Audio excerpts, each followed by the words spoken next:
Welcome back to the weekend, everyone. Now, Donald Trump's business empire, it is facing its biggest test ever. Hundreds of millions of dollars in fines, and it's an amount every single day. On Friday, a New York judge ruled that Donald Trump and the Trump Organization must pay more than $450 million.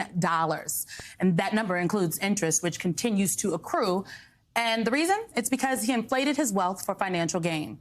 Trump is also banned from running his business in New York for 3 years. So with this ruling, it seems as though the emperor has no clothes. So let's look ahead to the future of his empire under the weight of these fines and whether it can really survive.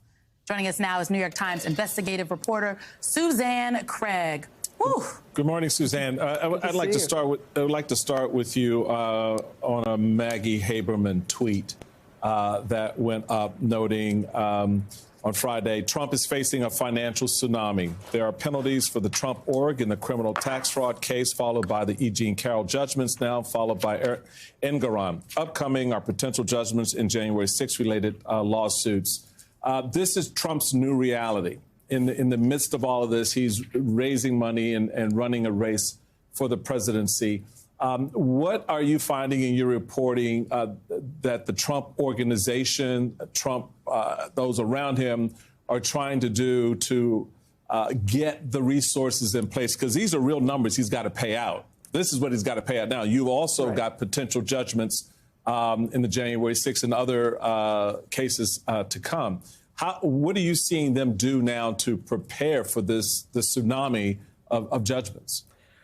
Right, and this is real. This isn't that he can just someday pay it. It's going to be a couple years down the road. He has to, within a matter of weeks, come up with either the cash or a bond. And the New York Times has reporting out yesterday that he is, in fact, looking for a bond and the resources just to get that together. It's going to be difficult for him even to post that appeal bond because anybody who's going to do it's going to know the risk they're taking on. But right now, they're just trying to get that into place just as a starting point. I think this is some of the New York Times reporting. I'm sorry, Simone. I just want to make sure we get this in that you were just referencing, Sue, which is that between the defamation case judgment and the $450 million he owes after Justice Engoron's ruling, Trump might run out of cash. That does not mean he will run out of money. He can sell one of his properties or seek a new mortgage to raise cash. I wonder, Sue, if that's part of the reason that he is now selling sneakers and perfume. Well, I think that's going to bring in something. Those sneakers probably aren't going to quite get him there. He was out yesterday selling sneakers at SneakerCon, and I like sneakers. Emphasis on con. And also perfume, Success 40, or what's it called? Yeah, I think Success 47. Victory 47. Oh, yeah, his old perfume was Success, but Victory 47.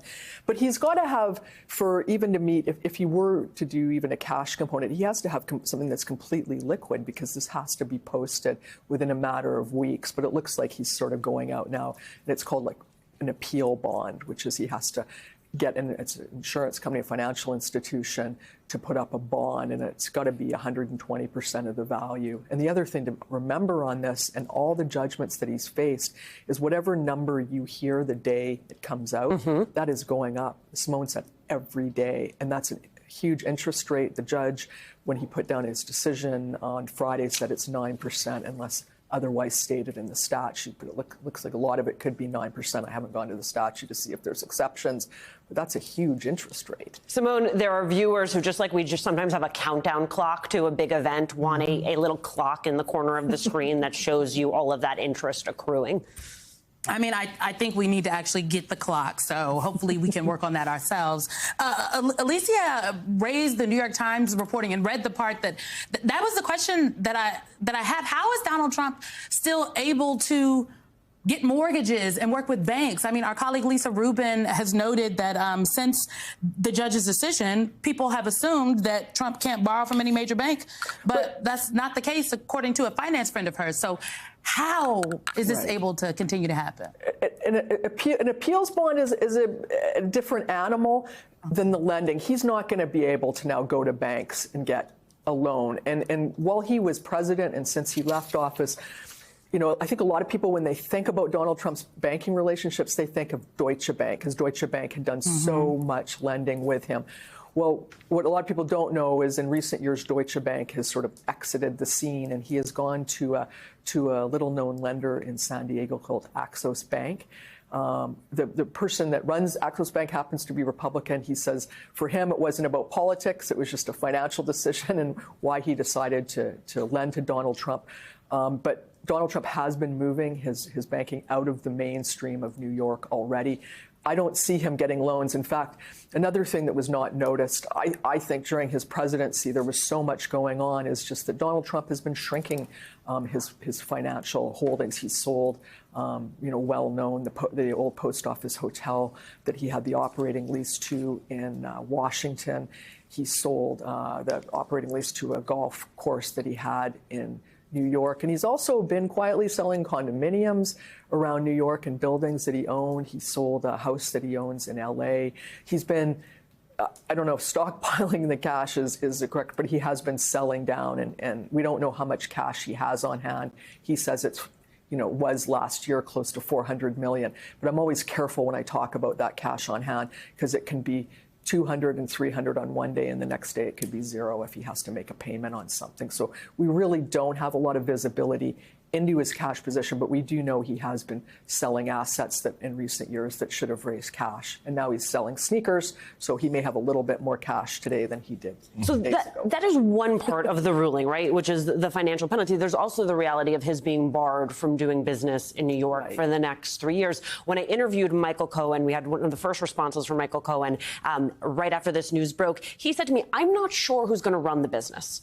Right? Who it is that they would put the business into the hands of. And I wonder if you have any reporting on who there is in terms of a line of succession who could potentially take this business over. We're also talking with Michael Cohen in a few minutes. Yeah, but I don't really think there is. I think this is going to sort of be on autopilot, and you're going to have a How is the business on autopilot, though? I think it has been for a little while. I mean, they're shrinking already. I mean, when they entered, I remember when Donald Trump first got elected, the kids were talking about doing a new brand of hotels, and they weren't going to do international deals, but they at least had some growth plan. And this thing has been in shrinkage mode since he got into the White House. And you're going to now continue to see that because he's got to meet these payments. They are big. Like, we're not going to see any more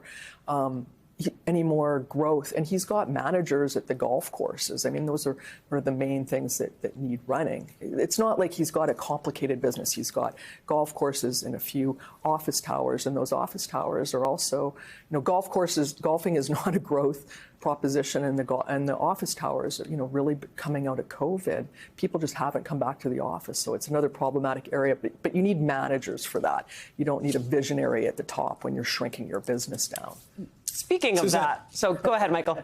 No, the idea of shrinking the business down, I think, is an important aspect of this because I've watched you cover Trump for a while now, and with incredibly insightful reporting. And I'm curious, and I'm not asking you to play psychologist on a Sunday morning, but go ahead. Okay, sure. But there is, from my experience having worked with Donald Trump and yours in covering him, there is a psychology here that's at work with him. This shrinking down of his brand, of his identity, tied to those assets that you mentioned. How do you see that sort of affecting his behavior going forward? Does he lash out more? Does he become more defiant? What should we be looking for as a consequence of these judgments, the pressures of running for president, and the fact that the gold sneakers probably ain't going to bring him but a little bit of change? Right, and I think for Donald Trump, the pressure of having all of these different cases that he's got to deal with every day is incredibly difficult. But coming back to the business, the stuff that I cover, I think this has got to be really hard on him when you think his identity is so tied up in this. And I think about not just in the business, but in the idea that he is a billionaire. Since he's been in his 20s, he has been publicly lying about his net worth. And I think about that lie as the original lie. I mean, he came into Manhattan in the 70s, bankrolled by his father, and started giving interviews to newspapers, the New York Times, to TV, lying about his wealth. He started appropriating his father's wealth and saying it is his. And he has been doing that for decades. And this is at the heart of him. I don't even think he knows the difference between what he's worth and what he says he's worth. So I think this is really a devastating thing for him on that level. And it is devastating because it's real. He has to put up that bond or put up that money within so many days, or the state of New York can come in and start padlocking Trump Tower. That's real for him. What Suzanne just said, I hope people at home were listening intently. Since Donald Trump has been in his 20s, he has been lying about his net worth. I used to work at the White House in the federal government. Donald Trump is a national security risk, even more so at this point, just because of this. Because people who are open for, who are cash strapped, if you will, who have lots of financial issues, they are often flagged and not able to receive security clearances because of how they could potentially be manipulated. And Suzanne, I don't know if people are really making that connection. This is about his identity, who he has believed him, who he has propped himself up to be for so many years. But this is not happening in a vacuum, and it is directly connected to the campaign he's running. Right.